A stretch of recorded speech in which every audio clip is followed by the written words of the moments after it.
Well, let me tell you a little bit about my Army experience. In January of 1949, I believe I joined the Army. I believe it was 49 or 48, one. I forget which it was. January 49, I guess it was. And went to Fort Jackson, South Carolina, and a lot of them people up there, you know, oh, I was a country boy. Lord, I could stand everything. A lot of them people, they just fell out on training,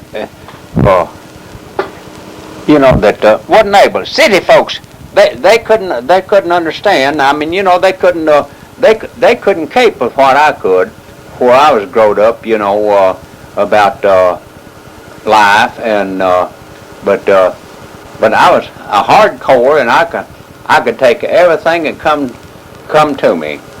But they wasn't but a very few of us that couldn't in basic training, South Carolina, in Fort Jackson, South Carolina. But I remember a lot of times we'd they'd give us whatchamacallit, you know, they would give us the azimuth, and at night we'd go out and as far as that goes, go out at night and give us the azimuth, and we had to plot where we was going, where we had, and where we come back, and so on and so forth, you know. And so me and this other boy, we was going out through the woods at night, just dark and everything else. But me and him, we could plot our way back to where we was. And after basic training, I went to cook and baker schools.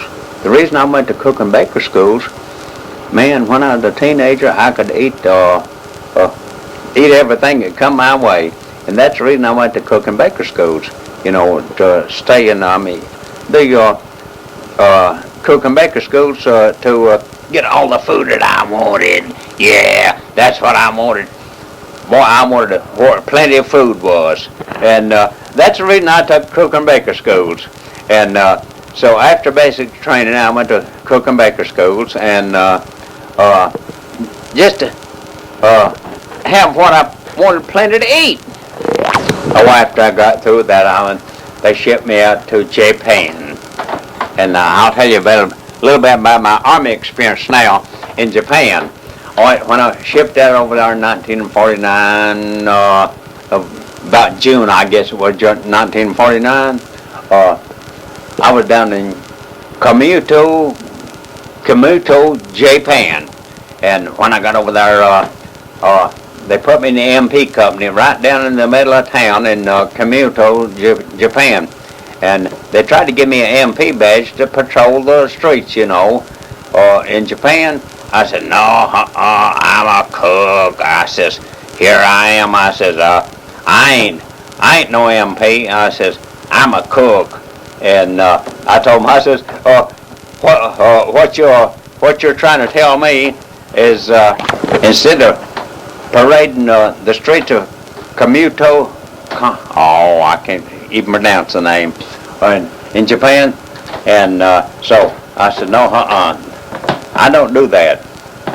But finally, a little later, we went up on the regiment, and I was in the 21st regiment, the 24th Division, and all, you know, and I stayed up on camp a few months before the Korean War broke out, and but I was still a cook up there then. As far as that goes, we went out on bivouac in Japan. So while we was out there, the mess halls, the whole battalion, I forget what battalion it was, in the 21st Infantry Regiment, we was out there, and I tell you, I'm going to tell you something right now, how to make pancakes. Their whole battalion, the mess halls and everything else, I was a cook at that time, and so old Fire Lee Pope, first sergeant, after it burnt down, so I was left out there, me and one other cook, to cook for these troops to clean up the whatchamacallit. So what I done, I tell you what, they's blowed up. I mean, no, they didn't blow it. Everything burnt down on bivouac there in Japan on Mount so and so.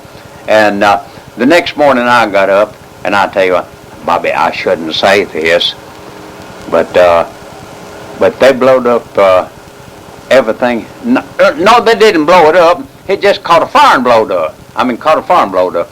And I tell you what, this whatchamacallit, the next morning, after everybody had left, me and one more cook got out there, and I told him, and I was, tell you the truth, I was drunk. And all that beer had blowed up there. I just opened it up and I said, I don't care whether they eat it or not. And I just mixed up beer and pancakes, and I put, I don't know, maybe a dozen cans of beer in that pancakes that morning. And Faraday Pope, he was from First Sergeant from Augusta over here. And so I mixed up them pancakes with beer and milk powders and whatever I had to have. And after he ate them, man, I mixed up 10 gallons of pancake mix and fried every one of them out on the field range that morning. And he said, Lord, he says, Private Gibson, he says, that is the best pancakes I've ever ate. And I tell you what, whatever you are listening out in radio land, you won't believe it, and you don't care nothing about alcohol as far as that goes. But I'm telling you what, if you'll mix up some pancakes with a little beer, beer's got yeast in it, you know, and that'll make them raise, and they was so tender. I mixed up that 10 gallon of pancake mix. I fried every one of them, and they still kept coming back. Oh, I remember, First Sergeant, he ate about 16 pancakes that morning. Old Faraday Pope from First Sergeant over here in Augustus, where he lived. And I've never eaten, and he didn't eat it. He says, I've never eaten any pancakes in my life. And he says, how did you make them things? I said, oh, I don't care. I said, I just made them, by golly, and throwed all that beer that wasn't in the fire that hadn't exploded. Now, that was in Japan. But let's go back to when we went to Korea. All right, I was in the M Company, the 21st Regiment, in 24th Division. And I was stationed in Kumamoto, Japan. And so about a week, 2 or 3 days before that we went over there, we had an alert about the North Koreans are coming down through South Korea. And and about 3 days later, we got orders to move out. Well, I was in M Company, and M Company was a heavy weapons company. And so we had 75 recoilless rifles, and we had 81 millimeter mortars, and we had 30 caliber machine guns. And so our 30 caliber machine guns, when it broke out over there the 26th or the 27th of June of 1950, our machine gun platoon, they flew to Korea over to I don't know what town it was in Korea that we flew, but at the time they left, flying out, we went down to Lord, I can't think of that name of that town now in Japan. We boarded on cattle boats, the 75 recoilless rifles, and our mortar platoon.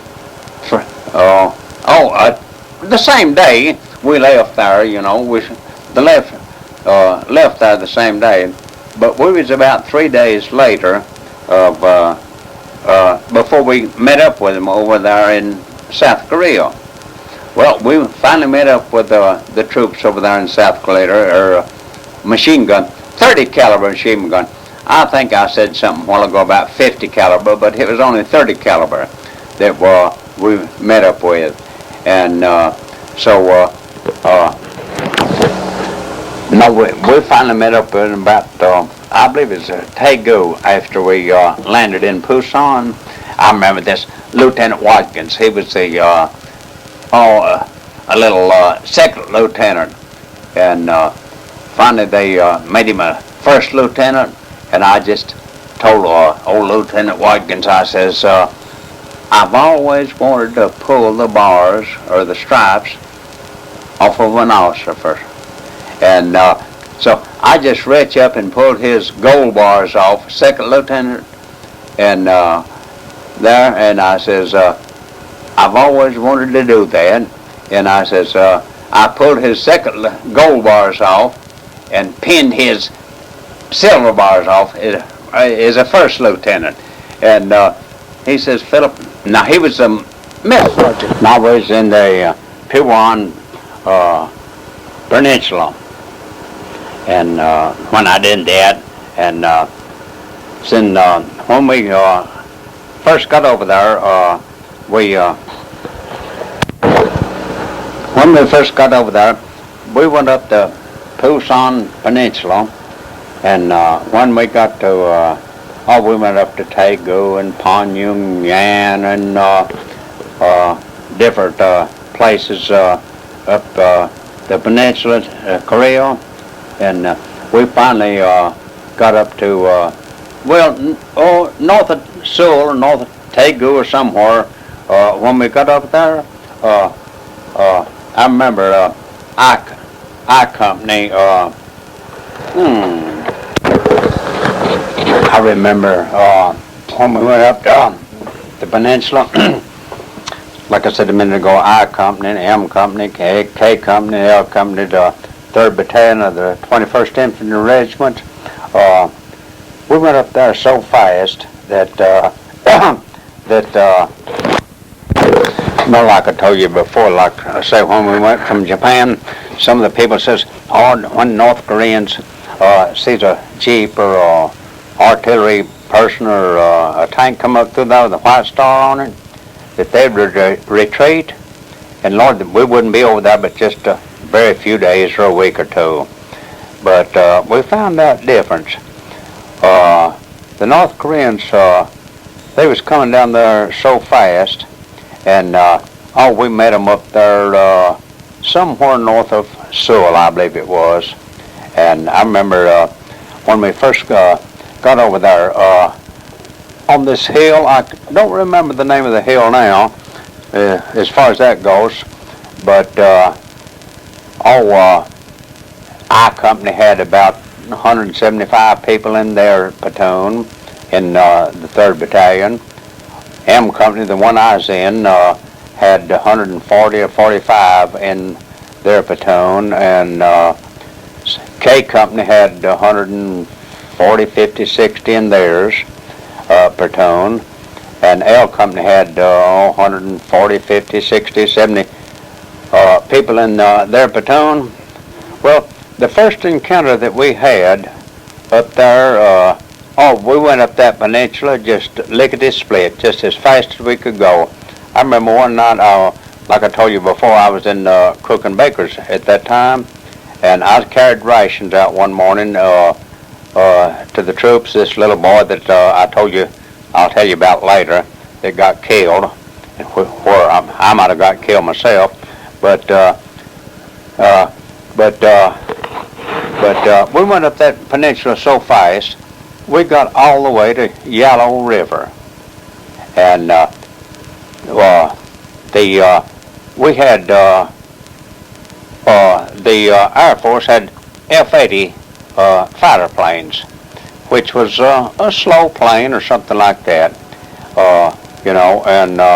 but we got up almost to Yellow River. just lickety-split. So, but then the Chinese started throwing their troops in there. And Lord, I tell you what, we come back from that Yellow River just as fast as we went up. And we finally got thrown back all the way to Pusan Peninsula. And, war, I tell you what, I mean, it ain't no honor, just like back in the old Bible days. If you'll read the Bible, it was an honor to kill people. Lord, it ain't no honor. Good golly, no, it ain't. And I don't know why they called it an honor back in David's time and Solomon's time and all that. Now, I remember this time when we always pushed back to Pusan Peninsula.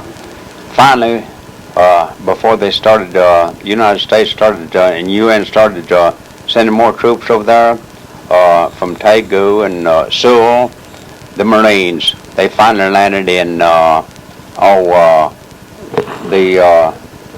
from Sewell there, whatever that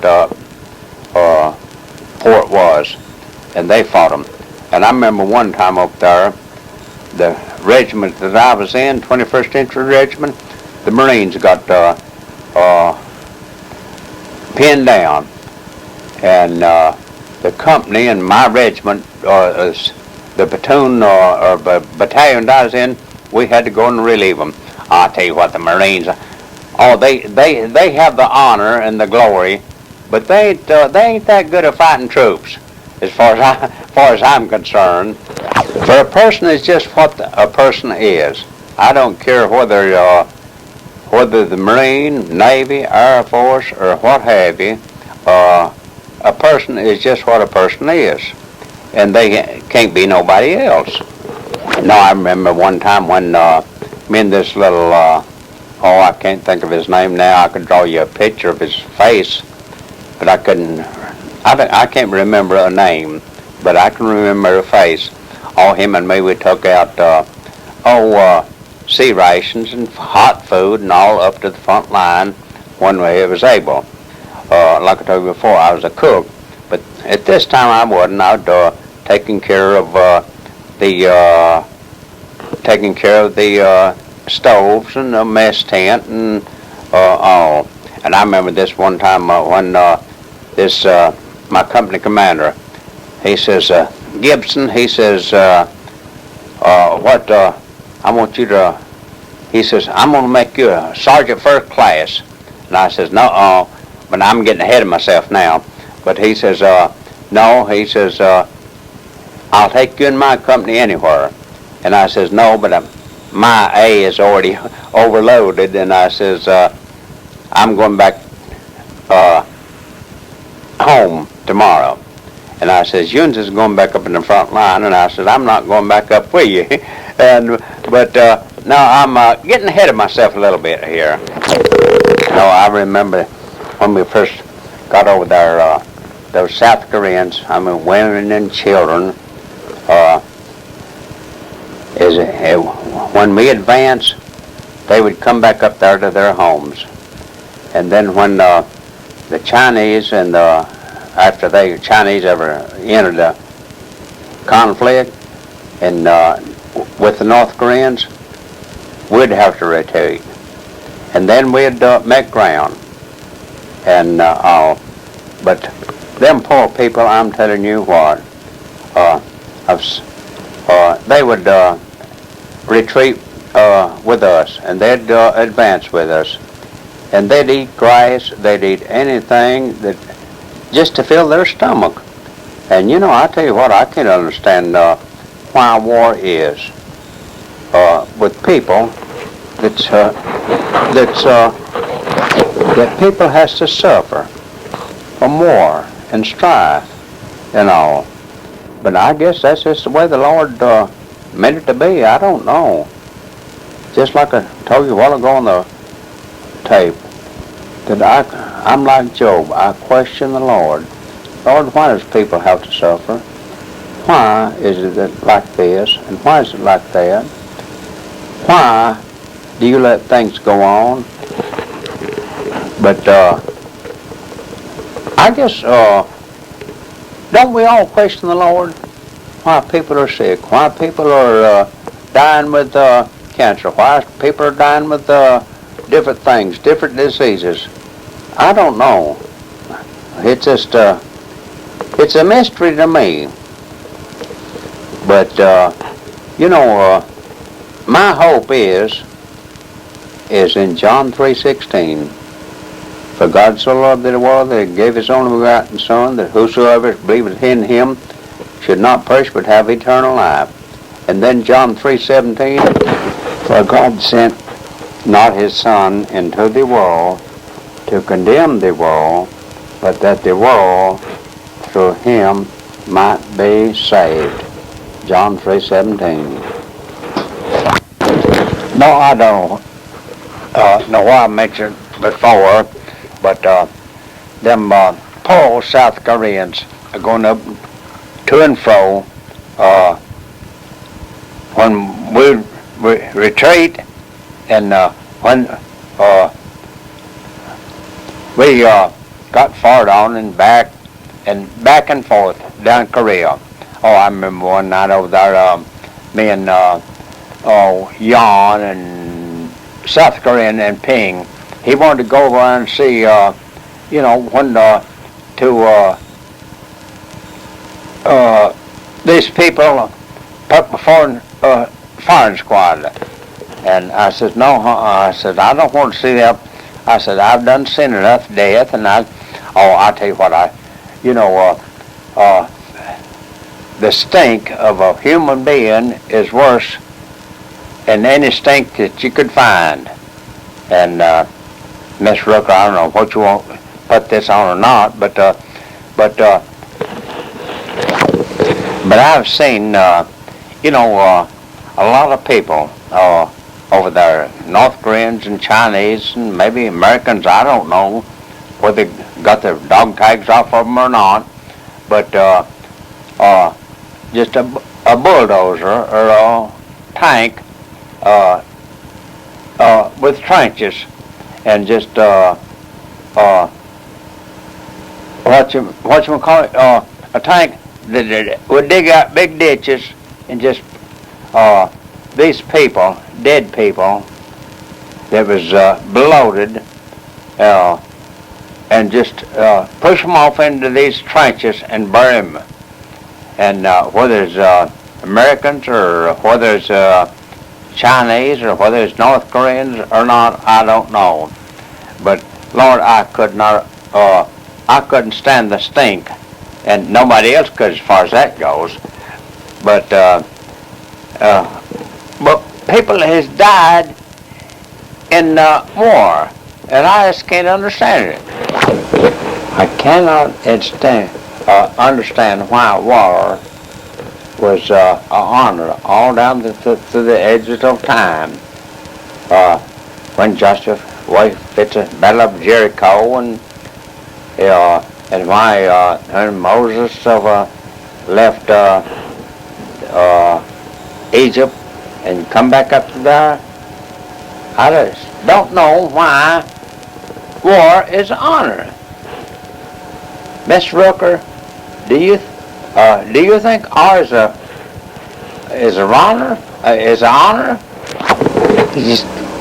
Miss Rooker, like I talked to you this morning down there at the radio station, you know, about why people and churches, you know, a lot of these churches in Montgomery County has got funds and means and got all kinds of money, and I don't know whether they help people or not.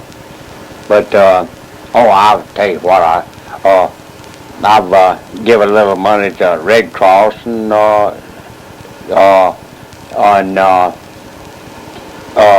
on and so forth. But the churches that's got down a lot of assets in their bank accounts, and I don't know whether they help people or not. but what I'm talking about is, I believe in people helping people. That's what the Lord is. The Lord, He owns everything. We don't own nothing as far as that goes.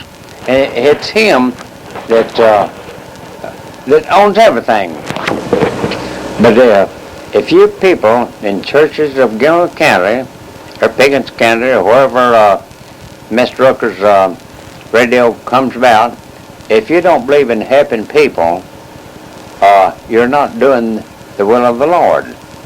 And no, I don't drop no money in the collection plate much up at New Hope Baptist Church. But the reason I don't, because I don't know where, and if they'd tell me where they're helping people worldwide or in the community and all like that, I don't believe in helping people. I don't believe in helping people.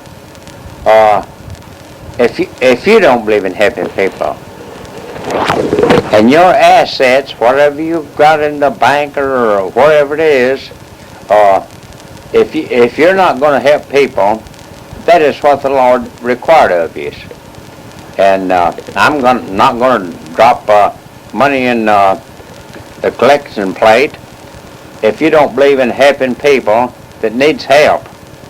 And I don't know of people that in Gilmer County that needs help, but if anybody needs help, you just holler at me and I'll give you $1 or $2.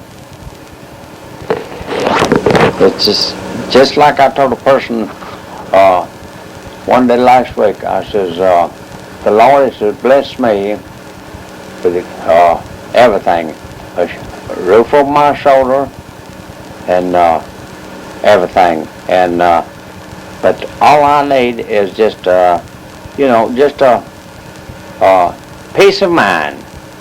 Like I believe it was Luther Sanford that what I told him, that this peace of mind is all I desire. The Lord has blessed me with food, clothing, shelter, everything else that I need. And I don't need nothing else other than peace of mind with my neighbors, my friends, my loved ones, and most of all, peace of mind with my Lord and Savior, Jesus Christ. Oh, I could tell you a lot more about Korea as far as that goes, but and how people suffered and so on and so forth, and how GI suffered, and how I've seen people die and all like that in Korea. But the tape's just about to end, and so it'll be off in a minute. And but it wouldn't be beneficial as far as that goes. But I've just seen people die and suffered and shot and wounded and so on and so forth like that, And I shouldn't reminisce no more as far as that goes, but if any of you people would want to make a tape or a copy or a video of it, let me know and I'll do it, and the cable company will show it, and Bobby Rooker, she will be glad to show or either put it on her radio station. And but Lord, I've seen so much death and people, bloated and all. And I tell you what, men peeing and yawn and this, that, and so forth about how people, and that is the worst thing. Just like one the Job or somebody talking about the skin worms would eat them up. Well, that's what's going to happen to all of us one of these days. The skin worms is going to eat this flesh up, but our spirit is going to back to God who gave it. And I just Bobby Rooker won't be making a tape, so I'm making her tape for it. And here it is midnight down here on Friday night, and after midnight, and I just talking, reminiscing, and talking, about different things that I've seen and heard and witnessed. It's about 12:15, I guess it is now, and later. Just like I told you before, if any of you people out on radio land wants to talk about your childhood, talk about your experiences, and talk about whatever that comes on your mind, you just get in touch with me or get in touch with the radio station down there, and Miss Rooker, she'll inform me about, and just talk about you. And that would be good, and, as far as that goes. And people would like to hear from you and some of your experiences. And so I just told her,